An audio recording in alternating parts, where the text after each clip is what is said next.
وتولى عنهم وقال يا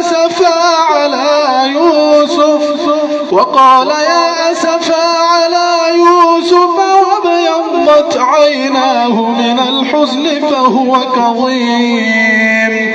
قالوا تالله تفتأ تذكر يوسف حتى تكون حرضا أو تكون من الهالكين. قال إنما أشكو بثي وحزني إلى الله.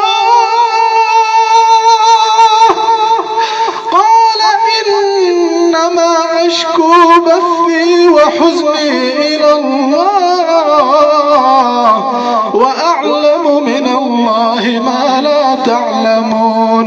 يا بني اذهبوا فتحسسوا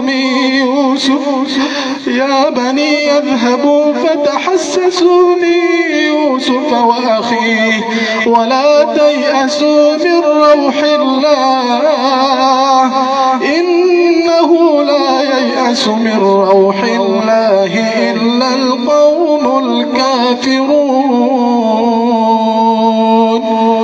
الله أكبر.